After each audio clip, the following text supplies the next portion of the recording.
So it's been a long time since I did the last F9 video. In the meantime, I was working on my other cars, so I was restoring the Trabant and I was fixing other vehicles.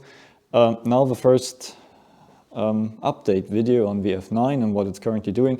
I was also renovating this house here, so we have a nice new workshop. It's not completely done yet. There's still a lot of things and boxes that I need to unpack. Currently also just renewing the electrics in here, so we can also properly weld in here and do everything we want to do. Also here there will be a couple of lights and plugs and so on, so that's all to come. But just a quick update video on the F9. So what are we currently doing? These rear lights always bothered me, and then already more than a year ago I already worked on these new lights. So the story of this is that my car is from 1953, and shortly after this, I think in 54, it was mandatory for cars in Germany to have an indicator. And originally these cars didn't have indicators, but they had these, we called it winkers, or can't remember what the English word for that one is. But we still have it here at this side. The left side is broken and here it's still on the car. So I want to make these work again, but at the same time I need indicators today.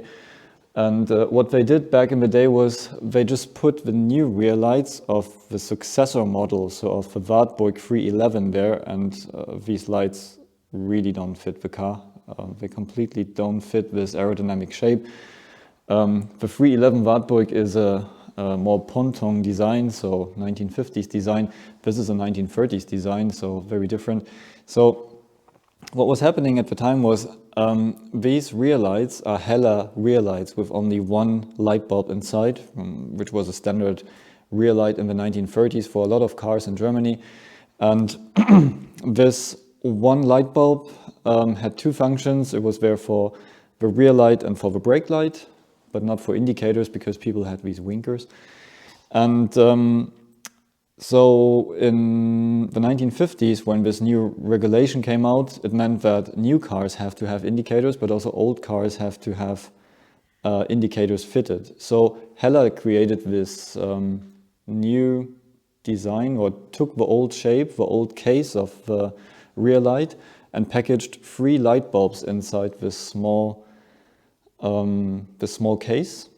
So it's the same case for all the cars. You can just replace it with the new one from the 1950s, and it has these 3 light bulbs inside, and these were for rear light, a separate one for brake light, and for the indicator. And that was the rear light I wanted for this car. I now put it on. It just stick to there with tape, just so that I can figure out the position and I can see how it looks like.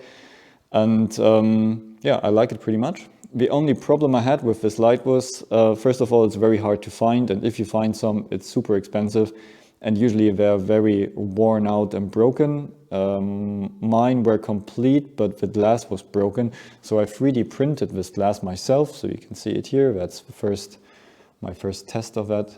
You can see it's just sticked here with tape, basically, because there's a not so nice spot down here, and I think the position is also quite okay like this. And you can see the comparison to the other side, so it's a very different look now. This aerodynamic shape is much better visible on the left-hand side, so I will remove the right-hand side now as well and then put these lights on, so that you need these little success stories in your project, so that you want to keep on going. And every time I see the car, these rear lights bother me, so I will change them now. Just look at this dirt underneath here. Almost 70 years of dirt underneath here. So I'm gonna make this pretty, and then we will have nice lights.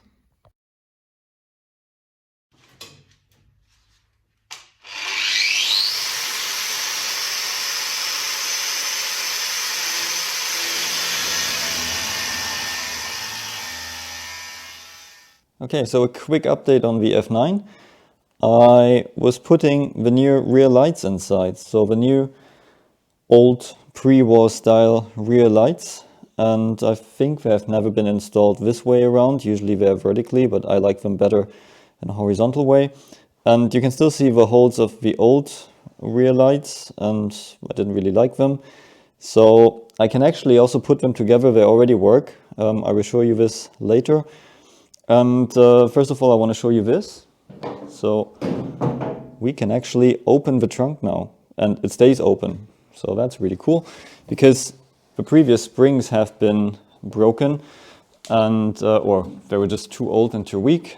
And I was trying around different spring specs, because actually they really need to be very strong. Just look at the hinges here, how complex that is compared to what we have in the Trabant, for example, which was designed later. So this is pre-war development, quite complex. And Trabant is post-war development, where people in Germany didn't have that many resources anymore. So very different design. And just look at that. I've never had a car in worse condition. And the problem with this car is that it was standing outside for a long time, I think for decades. And the seal of the trunk wasn't properly sealing, and there was water coming in at all ends.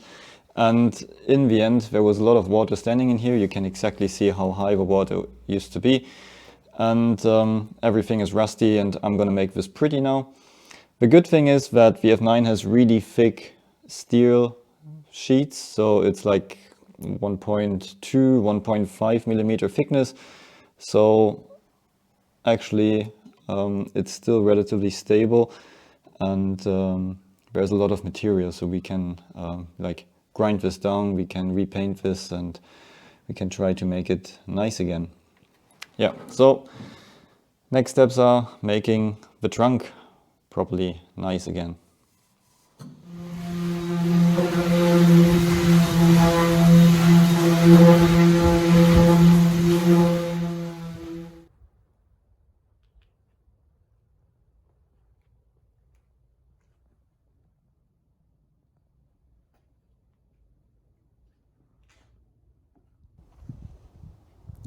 Okay, and the car at daylight.